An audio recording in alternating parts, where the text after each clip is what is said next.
Hey toy fans, Aaron here. Tonight taking a look at the vintage collection release of Saelt-Marae, otherwise known as Yak Face. So let's head to that table and check this guy out. And looking at him on the packaging, as I already mentioned, this is the vintage collection and it's at standard retail release. This card is not what you're going to get packaged with Jabba's sail barge, but from my understanding, this is the exact same figure. Through the background of the card, looks like it's going to be the same photo. It does look great. Very nice image of Yak Face in the background. As you see, his little name bubble there is shifted over to the right side, and that's to accommodate the larger blister pack for the figure. On the back side, everything's looking pretty typical for the vintage collection packaging. Top right corner, you got the number in the lineup, which for Yak Face here is VC132. Sorry, it just feels weird to call him Saelt-Marae. The rest of that top half shows off the other figures that are also available in the line, with 4 of them coming from this particular wave, and then Enfys and Luke Skywalker being from the first couple. To the right of those images, you still got the same write-up talking about celebrating the legacy of Star Wars, and then the bottom half is your legal information, which I don't think anyone really cares about. And now taking a look at him out of the packaging, this is just a beautiful looking figure. I think Hasbro did an absolute stellar job on this release. Now, that's not to say that I don't have one little nitpick with it, and I'll get that out of the way right now. I do feel like the neck is just a little bit too fat on this figure. I played his scenes back in the movie a few times, and it just seems like it was a little bit more slender in the film. That aside, though, like I said, I mean, this thing is just absolutely beautiful looking, and it just goes to show that Hasbro can still make fantastic 3 3/4 inch figures.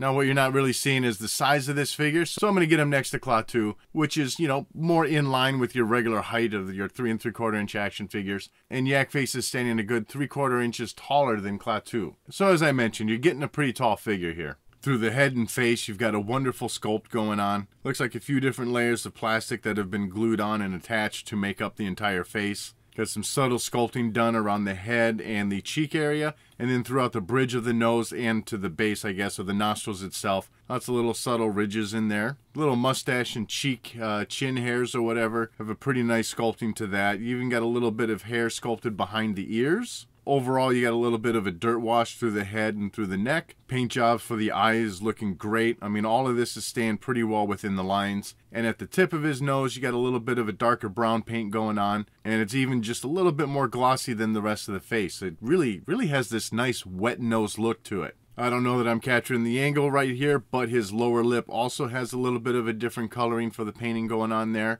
As for the upper body, this is really nothing like the release that we got back in '97. That one had colors that were not too representative of how he looked in the film. The version we're getting here, though, I think captures his costume detailing, his look just quite well. Around the neck, you got this little plastic fur sculpted piece on there. Really a fabulous sculpt to it. All these little different pieces of fur going in different directions. Looks very nice and layered. I do believe that is glued down over the little trench coat that he's got on. Half robe or whatever. That is a very nice, soft, good piece. Lays nicely around the figure. So I don't think his robe is meant to be removed. Underneath his robe, you got more of that fur sculpting in there. Various tones of gray painting used. That belt wrapping around his waist is a pretty good sculpt to it. Some nice little leather texturing detailed in there. That is part of the plastic. That's not loosely sculpted or anything, so, it's not going to spin around or it's not removable. As for the arms of the figure, as you see, you got his blue shirt extending just past the elbow. Pretty decent sculpting in there. Skin painting, again, looking fantastic. Nice little wash in there. And then a nice dark burgundy for the little finger claws, fingernails, whatever.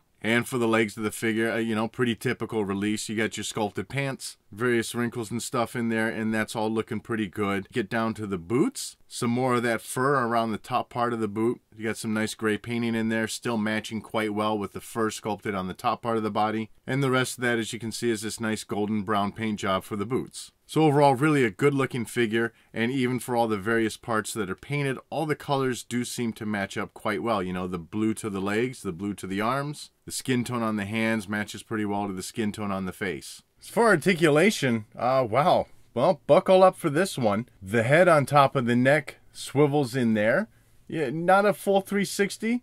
But you get a good range side to side. And then for the neck, you're also able to swivel that neck around. It's got some side to side movement and even some up and down movement. So a lot of range of motion within the head. Shoulders are going to go around 360 and then lift out 90 degrees. You got your bend at the elbow and then also your swiveling at that joint. Each wrist has a great range of motion for swiveling side to side, and then also the peg for the rotation of that wrist lies within the hand and not within the arm.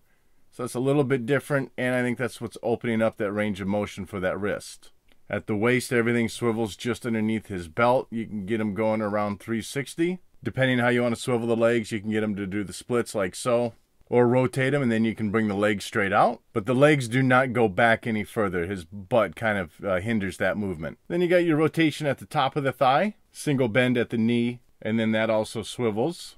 And then you got your hinged ankles, bringing the foot pretty far forward and a good range back, and then you're swiveling there.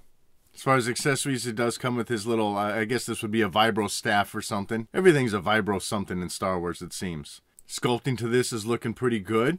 Got some detailing here on the end with some little round bits, little lines sculpted in there. Relatively smooth as you get to the center of the shaft. And then as you get to this other end, you got some nice ribbing texture before it extends out to this larger flat piece. And as you may have noticed, there's some nice subtle gold wash throughout this entire piece. So overall, pretty nice look to that. If you intend to pose him with just one hand holding it, that's just going to go in his right hand. His left one's opened up just a little bit too much to be able to hold on to it. But with all the articulation, you're certainly still going to be able to get a double-handed pose with this staff. And with that, it's time to close things up here. And as I've said a few times, this is just a marvelous looking figure. And maybe it took the barge coming out to get a quality figure like this out there. And if that's the case, man, give us a big Cantina playset so we can get more of those aliens. And that wraps up this look at Yak Face.